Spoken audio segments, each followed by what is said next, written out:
Ladies and gentlemen, here it is, the most listened to radio show on the planet. Even the other stations are tuned into.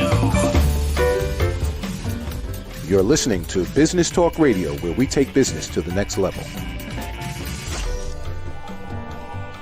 Rapping with Dr. Jacalyn connects you with experts from all over the world to help you take charge of your career, your business, and your life.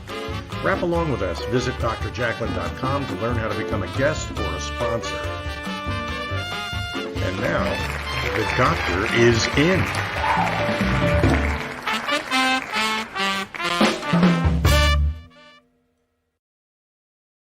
Hello and happy Friday. Welcome to Rapping with Dr. Jacalyn presents The Variety Show. We are shaking it up over here with the Niche Wish Group. Thanks, Jeff, for this great gift. I love it. I am your host and executive producer, Dr. Jacalyn Kerbeck, and I am a certified life and career coach. This show, The Variety Show, could be literally about anything, right? So if you want to come on our show and you're going to juggle, maybe you're going to sing, you're going to tell us your reading fortunes, it's all good. Today, I have a wonderful person, a friend, somebody I have the most respect for. His name is Kevin Gergel, and he is joining us today. Hi, Kevin. Hey, Dr. J, how are you? It's great to see you. Kevin is the vice president at CA Short, and he's also the creator of Gimmick Dad. And we're going to spend some time talking about both of those. So before we begin, how are you doing? What's going on with you? I'm doing great. Thank you. New year, 2021, off to a good start here. Very blessed. How about you? I'm doing well too. You know, like I love this thing that one of our guests sent me, shaking it up. That's what I'm always trying to do, shake things up over here. I love it. And it's a lot of fun. By the way, I want to say hi to Justin Marigliani. He's watching on Facebook. If you're out there watching, listening, we really want to hear from you. Notice the word really, really, really. I took a lot of time to learn how to do this technology to send us streaming and also to be able to answer calls. So call in or text to 609-961-1699. Kevin and I are here. We'll answer any questions you have pretty much about anything. Right, Kev? That's right. And if you call in, I promise I won't sing. It's a variety show. You can sing. It would be great. You don't want that. So, Kevin, let's start off talking about what it is you do at CA Short. What's your work like there? Yeah, thank you. So I'm very blessed to work for an amazing company, CA Short. We're an 84-year-old employee recognition company. And what we do is we help businesses identify what behaviors that they want to recognize their people for, because we've learned that what gets recognized gets repeated. So we help develop recognition programs that are designed to key in and those key behavior, whether it's safety, whether it's sales performance, whether it's hitting a milestone with the company for a service anniversary. We help our clients deliver special recognition moments to their people. And in turn, that helps drive better business outcomes for them. And Kevin, how important is it to have a culture of recognition right now as opposed to any other time in the past?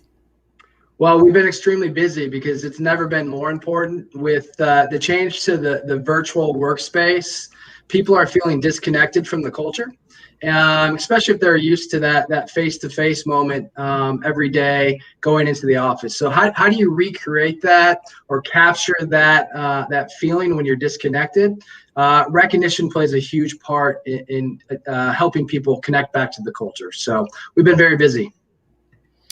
And that's how you and I know each other, because we work together and we're both all about recognition and really giving back and acknowledging what people have done. So talk to us a little bit about, there's something called tangible rewards, right? And then there's also soft recognition. Walk us through, if you would, the different types of recognition that corporations can use to recognize their associates. Yeah, absolutely. I like to say that inspiration trumps compensation. Now, don't get me wrong, you have to pay people correctly. If they don't have a paycheck that they feel comfortable with, then terms of performance, they're probably going to be checked out and looking for something else. So you have to get that right. But on top of that, what we've learned is it's not enough. A paycheck's not enough. You have to find ways to inspire people on a day-to-day and weekly and monthly basis. So how do you do that? Well, you can certainly look for a cash bonus. And I'd probably say I would want cash. But what we've learned and what studies have shown is in terms of motivating behavior change, non-cash gifts have a bigger impact. And so what we try to do, we have an award catalog that's filled with merchandise across every category you could think of. And that allows people to pick out gifts that are meaningful to them and relevant to them. So if we were to do a sales contest, for example, if we were to give out just a trophy or a plaque and some cash, as a leadership team, we may think that's motivating to our sales force, but in reality, it's not going to move the needle in terms of performance. So understanding who your employees are and then giving them purposeful choice for gifts outside of cash can make a big difference. Well said. It can make a huge difference. And when I think back through my career of all the things that I earned as a result of do X, earn Y, I remember exactly what I had to do to get that. And I look at that, like I just used the Shark to clean the floor. And I got that from when I was working at ITA Group and I'm cleaning. I'm like, yeah, I remember, that's kind of cool. Or the wine cooler that I have, I earned that from, points. And I think it really does make a big difference. So if an organization currently, they have a budget, but they're not really doing anything in terms of employee recognition that employees want. They maybe are doing the pins, remember the pins and the clocks, sure. And I don't even know if these things still exist. What would you say to a company that they'll say to you, hey, we're already recognizing our employees. We're giving them pins and watches and clocks. What are your thoughts about that, Kevin? Well, first of all, I would say good job because you're on the right track. Your example with the gifts you earned through ITA, what they did is you still remember that. It made an emotional connection in your mind, and you tied it back to the company that provided that opportunity for you. So again, going back to your earlier question about cash, if they were to give you a cash bonus, you probably would have put it right in the checking account, and it goes to gas, groceries, cigarettes, whatever, and you don't tie it back. And also the trophy value portion. So if I'm able to win a TV, for an example, or a grill, when I have friends over, I'm gonna tell people about it and say, hey, by the way, I work for a great company, and I actually got that TV through a program. So it creates that emotional connection, which ultimately is what you're looking to do. So to the companies that already have programs in place, my first thought would be, what are you trying to measure? What are the performance indicators that you're looking at to consider this a successful program? Are you even tracking that? Do you have goals for a recognition program? So I always like to take a step back and understand what are you trying to measure and what key behaviors are you trying to influence? And then based on those goals, develop programs to help move the needle. You made some really good points there. So first of all, kudos to the organizations that are recognizing. And then also, if you're willing to take it a step further and maybe survey your employee population to see what they think about the current program. Do you think that's a good idea? Oh, absolutely.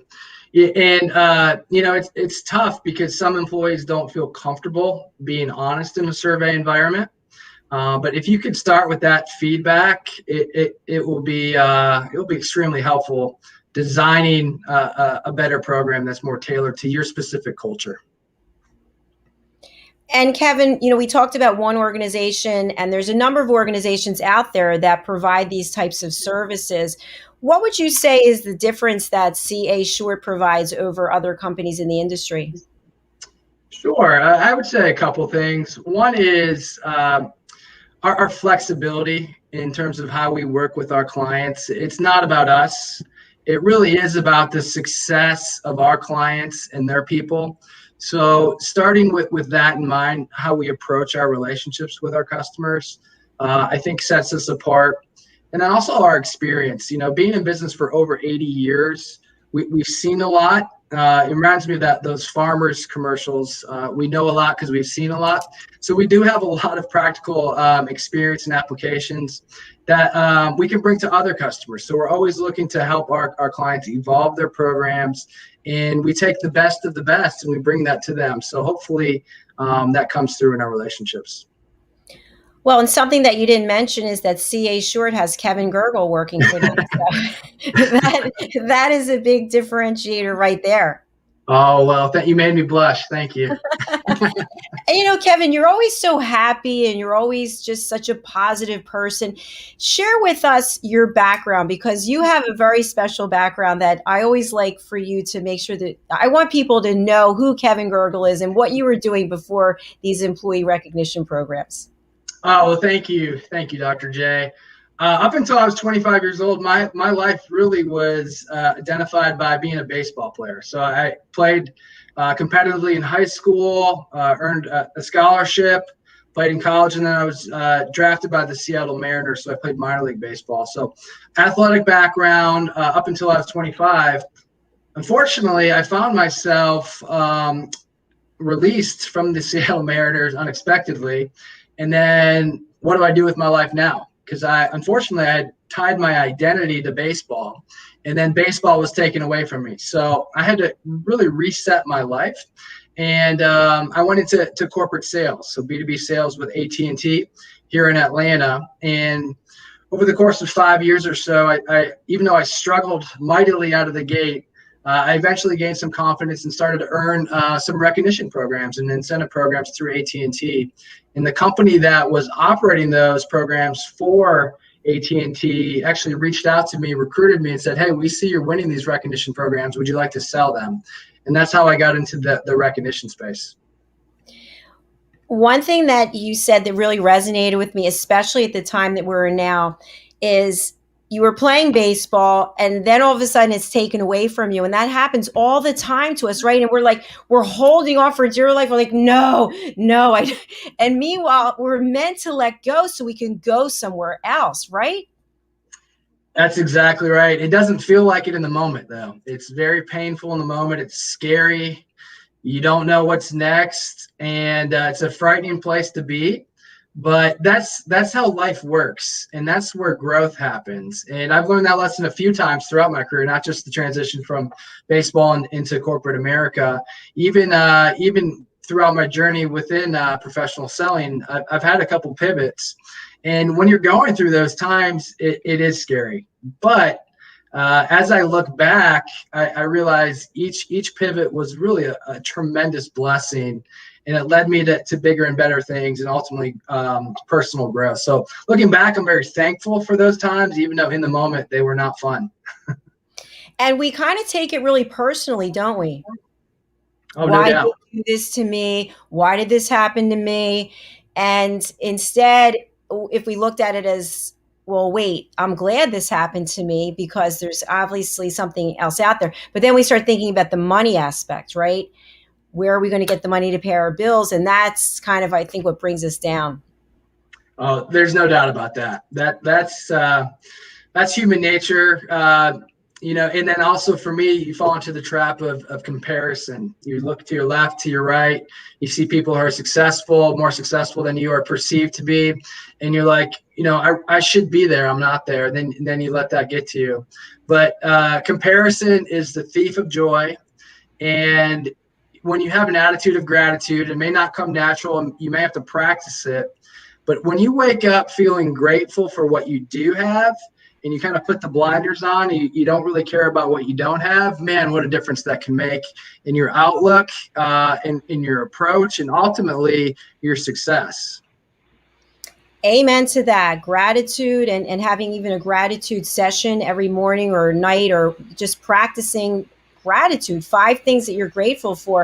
And it's interesting. I think since you and I last had our interview, I got my meditation teacher certification. And now I'm mentoring people, but you hear the same thing over and over again in this world of meditation, for example, or yoga. People who practice yoga is about giving back, about being grateful, finding things every day to say, thank you, God, thank you, universe, thank you, creator, thank you, whomever. Thank you. It's so important. And if you're not deliberate with it, you're just going to get swept up with the day-to-day, the culture. And before you know it, you're not going to be in a great space. So it really, what I've learned, I think it does go back to my days as a baseball player, that routine, that's part of it. You have to build it into your routine, build gratefulness, reflection into your routine, and great things will happen. I agree with you. We are going to take a quick break, and we're going to hear from Ashley Owens, the queen of networking. So come back to us here on Rapping with Dr. Jacalyn, the variety show with Kevin Gergel. We'll be right back.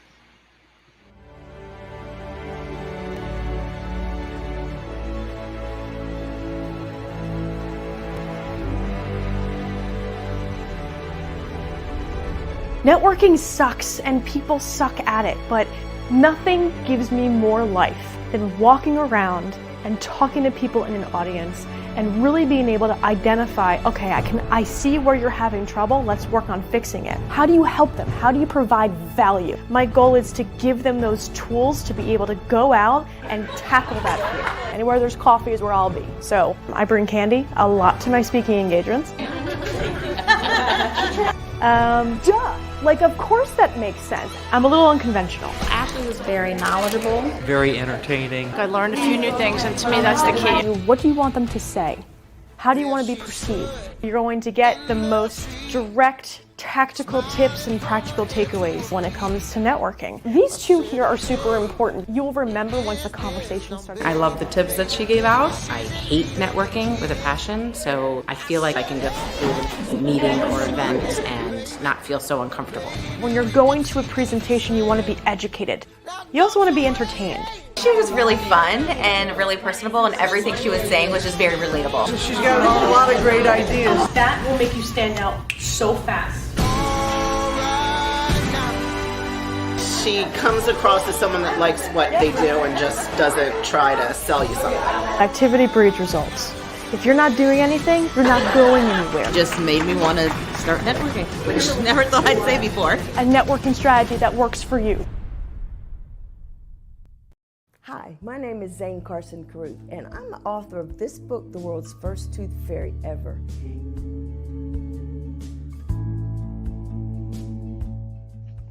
Reading is magic. Studies have shown that reading to your children lays the foundation for greater success in life. Reading helps develop language and vocabulary skills. It helps improve memory, and it encourages curiosity and inspires creativity. The benefits are immeasurable, and as a parent, you'll benefit too. In only 10 or 15 minutes a day, you'll be creating more memories and a bonding experience that will last for years to come. So take time to read to your children. Read them books about things that engage and interest them.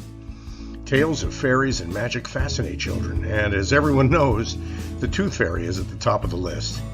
If your child loves magic, wands, adventure, and what child doesn't, you'll love reading them books from the trademarked series, The World's First Tooth Fairy Ever. Follow along as Bella, the world's first tooth fairy, accidentally starts the tooth fairy tradition. Learn the tricks of being a professional tooth fairy in the book, Bella Starts a Tooth Fairy School. Your child's imagination will soar as you read the adventures of Bella and her magic wand.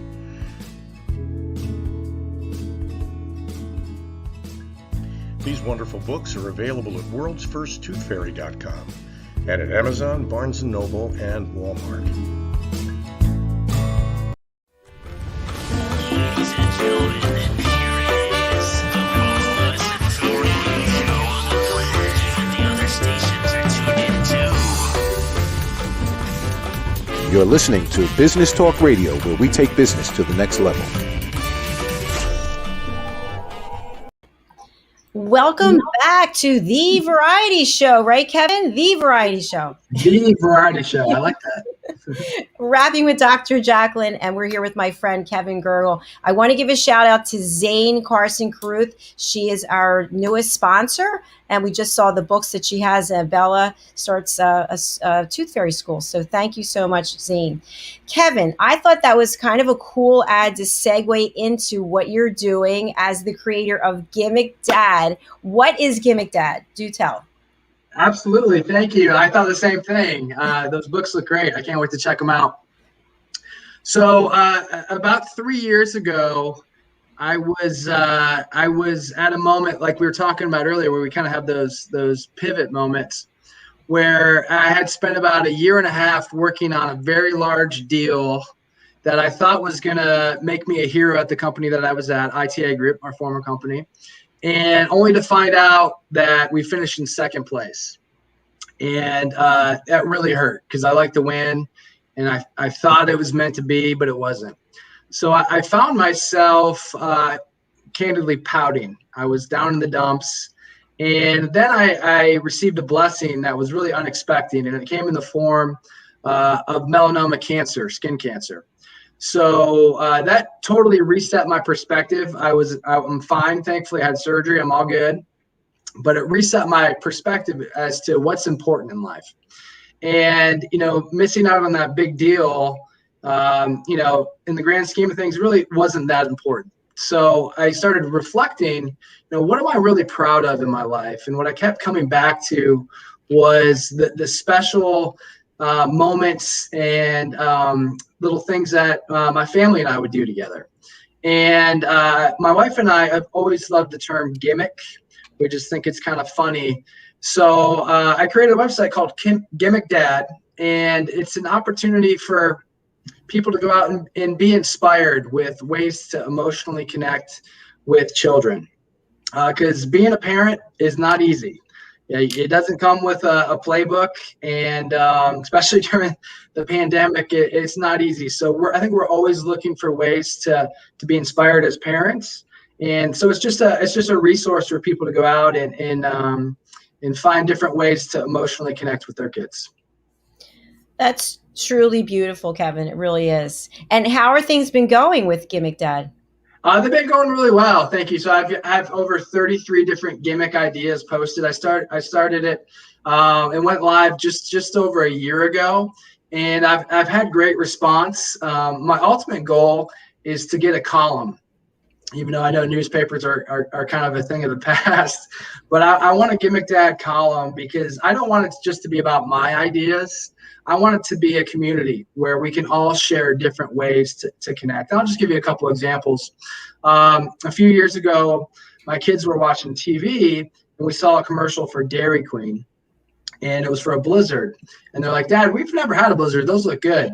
I'm like, "Well, you're in luck because on November 13th, it's Gergel Blizzard Day." And they're like, "What are you talking about?" I'm like, "You didn't know about Gergel Blizzard Day?" And so we basically turned it into a holiday. So the gimmick is create your own holiday.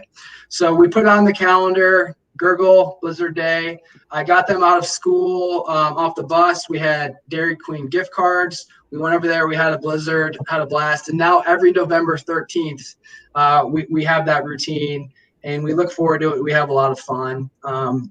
Another gimmick example would be earning a later bedtime by answering questions in Jeopardy. So we get to spend time together as a family watching Jeopardy. The biggest thing that they care about right now is staying up later. So we allow them the opportunity to earn extra time on their bedtime if they do well in Jeopardy. So little fun things like that. And then even silly little moments, like I've got one called Tic Tac Teeth. If you take the Tic Tac candy mints and you put a couple on your lips, it looks like you're a bit of a hillbilly. So just doing little fun stuff like that. So sharing ideas that again, create those emotional connections. Kevin, I love that. And it sounds like you're embracing your background of employee recognition and how to drive behavior change with people and doing that within the family. That's exactly right. That also played a part in it because, again, been working majority of my career of inspiring and engaging people in corporate America. And I started to wonder, can we take some of those same principles and apply them to our home life? And I found that we could. And then the other element is, again, going back to the baseball career, playing minor league baseball. They try to get people to come to the stadium. So they're always having fun contests, silly gimmicks to encourage people to attend the games. So I've really loved that concept and try to incorporate that as well. So where are you going to take this? What's the next level for Gimmick Dad? You said about a column. So people listening out there, Kevin wants to have a column so he can write and engage with others, right? That's what it's all about. When I created it, I didn't have any hopes outside of I wanted to connect with other people. I wanted to be a resource for other people, and I wanted to learn from other people, other parents, whether they're grandparents, aunts, uncles, really anybody. So using it as a way just to make the world a better place and to learn from one another, and to grow as a father myself. So it's been a lot of fun because it's opened a lot of doors for me just in terms of conversation in business. And we've had close to 10,000 website visitors as well since we've started it. So really thankful for the support. That's huge, Kevin. I'm thinking of a couple of things. Have you thought of writing articles for Thrive Global? I have not, but I will now. Yeah, somebody suggested it to me and I started doing it. I think I've had 6 or 7 articles published. So every day you could submit an article to Thrive Global and have them publish it, and then people can engage with you that way. I'm also thinking that maybe you can look into the wellnessuniverse.com. Have you heard of that? No. There's lots for us to talk about after I know, I'm learning. Yeah, it's good because I'm connected with a lot of coaches since I interview people, and I find new ways to actually get your brand out there at the same time you're helping other people. That sounds great. Yeah, I do have kind of a big goal at the end of it, I guess, and that's to write a book as well, and sharing these ideas, my own ideas, and then maybe collecting some others as well. So that's maybe the ultimate big goal, if you will. Well, guess what, my friend? I have a book coach for you because I'm in the process of writing a book, and I'm going to have the manuscript within 2 months of me starting. So by the end of February, I should have a manuscript. So shout out to Mr. Red O'Laughlin. I'm going to be sending Kevin your way. He's got a unique way of helping people write their books where it takes a lot less time. So sounds amazing. Thank you. Yeah. And congratulations to you. Thank you. Well, I'm still, it's interesting. But one of the key points of the book is there's certain times in your life, like you think of all the things you've been through, that you knew you needed to make a change. And whether you were going to make the change or the change was going to happen for you, when you think back to your life, that moment stands out. And so the book is going to be around that. That sounds amazing. Yeah. I want to learn more. Well, my friend, we're coming towards the end of our show. So what advice, what coaching, what direction would you give? I want to segue to 2 separate areas. So again, let's go to small businesses, medium-sized businesses. They don't have a huge budget to put in an employee recognition program, service anniversary program, the types of programs that CA Short or has expertise in. What would you suggest to them when you leverage Gimmick Dad and how you're doing things in the family? What would you leverage to the small and medium-sized business owners to engage their employees and have a culture of recognition? Yeah, absolutely. Number one is to develop a program that's in sync with your culture, because each business has their own culture, and it starts from leadership down. But make sure what you're doing, you're not forcing anything. Make sure it comes natural. And I recommend 2 things. I recommend doing a service anniversary program, thanking people for hitting those service milestones every year of service. And there's some tax benefits if you do a program like that in terms of write-offs. And then the second thing is a performance-based program. So whether it's sales performance, whether it's safety performance, whether it's innovation, new ideas, customer service experience, tie a program that's based off something that you can measure, and that will ultimately move your business forward. So if you do that, the program should pay for itself. Great advice. And my final question to you, you're probably not going to expect this one, but it's so important when we think about health and wellness, and it starts within. You were diagnosed with melanoma. Had you not taken care of that, we don't know what could have happened, right? And some terrible things. So what should people do? We have skin, right? Skin is our biggest organ. What do we need to do to make sure that we are safe and we don't have skin cancer? What should we look for? Well, you should do two things. Number one is once a year, go see a dermatologist, have them do a full body scan of your skin. I know it doesn't sound like fun, but it's worth it. The second thing is to wear sunscreen. Wear sunscreen. It's, no one wants to do it, but it makes a difference. I love how you just said that nobody wants to do it, because it's so true. Putting it all over, and it's just like, can't I just get away with it? But the answer is no, and it could save your life. Oh, there's no doubt about it. I mean, I wake up every day. My melanoma happened to be on my leg where I could see it, but if it was on my back or my head or something, I may not have seen it, and it could have led to some really bad things. So again, ultimately you have to take care of yourself. You have to make the decision to be uncomfortable. I mean, no one wants to go to the dermatologist, and we don't like putting on sunscreen. It's not fun, but it's worth it. Please do it.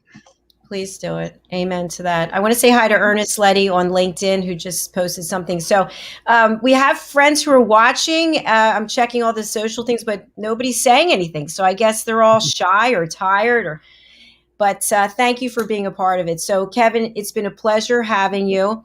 And I say this and with meaning, I really have the most respect for you. And I love your smile and your energy and how you're always shaking things up. I got to go back with this snow globe again. So thank you again. And I look forward to having you back here on another show. So, I can't wait. I mean, this is my home away from home, being with you, Dr. J. I really appreciate the opportunity, and I always enjoy our conversations. I do too. And I hope you wait for me backstage, because I have a few things I want to follow up with you on. Sounds great. Okay. Thanks again. So thank you once again. We've had 3 great guests today on our show. Our next show is on Wednesdays, and it's Rapping with Dr. Jacalyn presents Conversations of Substance with Alex Kaplan. And we have Joshua Smith who joins us for that. Then we have our business talk show at 2 p.m. on Wednesday, and then A Better You. Thank you for being here with us. I really, truly, from the bottom of my heart, appreciate everyone who watches, people who are listening, people who reach out before the show, after the show on social media.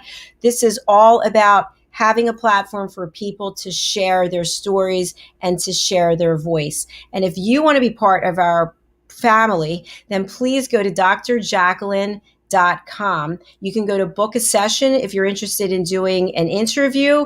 If you are one of the best coaches, consultants, and trusted advisors, we would love to have you on our platform, A Better You. It's a pay-for-play platform, and then we'll talk to you about possibly uploading your presentation onto our A Better You University Learning Portal. Ooh. Okay, stay tuned. Thanks again. We'll see you next week. My stomach issues make me want to stay home, but that's not an option. No matter how prepared I am, I still feel nervous.